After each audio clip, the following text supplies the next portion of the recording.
Well, good morning and welcome to the 88th Geneva International Motor Show. We're here on the first day, the press day, to have a look and see what's going on. So, let's have a look.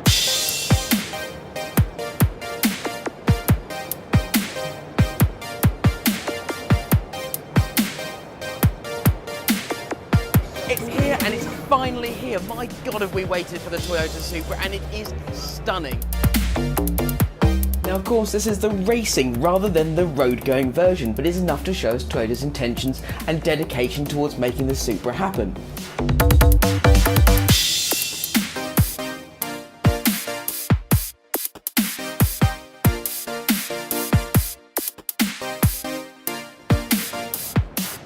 This is the Honda Urban EV concept. What I'm pleased to say is it's actually going to production next year. This is a car with some real 80s styling cues, a fantastic interior which hopefully will make it at least in part over to the real version, and a superb strong front end that's reminiscent of the Mark II Golf. The back corner is also a little bit 205. It's a very cool car. On the Volkswagen stand here, there's been a huge amount of buzz.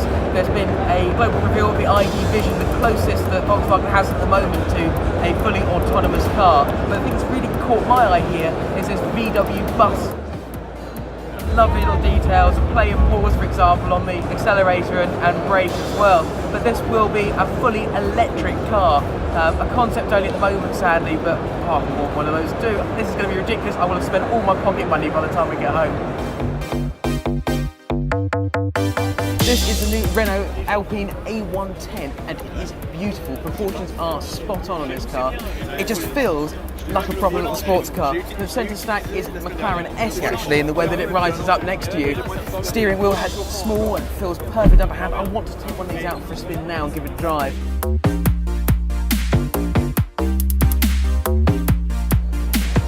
As you may or may not know if you've been following us, the Vantage is one of my favourite all-time cars. I've committed to buying one day. I will have one, but I have to say the new one is stunning. I mean, will you just look at it? Back of the Aston Martin for me is definitely where it looks most dramatic. If you look at this curve here, the spoiler that's built into the boot, it is just drama, absolute pure drama. The two exhausts sticking out the back there, it's a real shame we can't start it up and have a go. I'm here at Aston Martin looking at the new Lagonda. Now I'm going to do my absolute best to show you around this without being too shaky. It's incredibly busy here. As you can probably see in the background, a huge amount of people taking a look at this car. Now this is something that's quite special. The Lagonda name, obviously, that's synonymous with Aston Martin.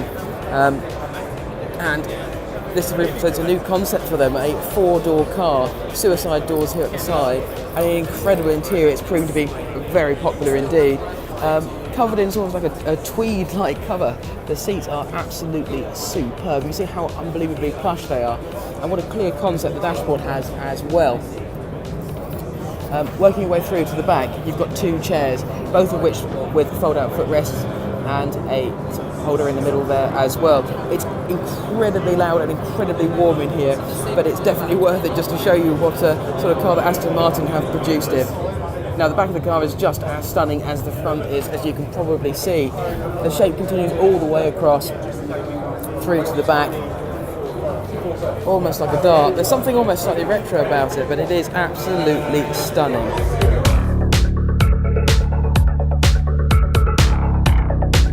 I present to you the Speedback Silverstone Edition.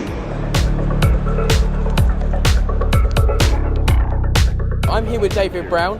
This is your baby. We took inspiration not from any specific car but from a period. So the period of the 60s is when they, after the austerity of the 50s, was a great time for big flowing shapes, and Sophie Loren and Riva Speedboats, all of those cars, the Aston Martins, the Ferraris, Lamborghinis, they were all designed in Italy, but probably by the same guys on the same street.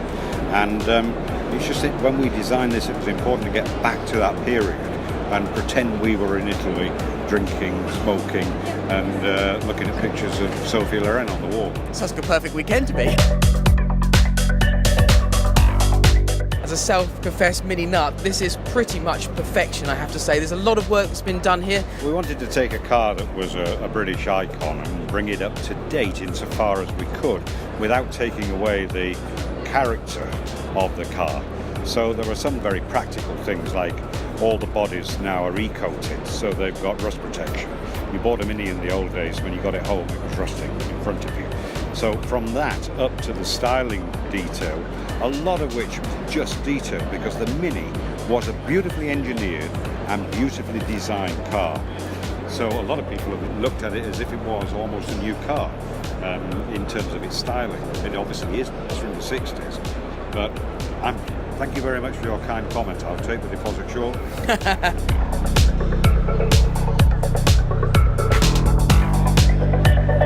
The Fiesta ST is the one we've all been waiting for. Now powered by 1.5 cylinder turbo, it looks to be an absolute bomb. Again, with the Fiesta, you get the B&O sound system if you wanted to have it fitted, superb sports seats, and if it's anything like the last one, it's going to be a winner. We can't wait to see this one in the showrooms.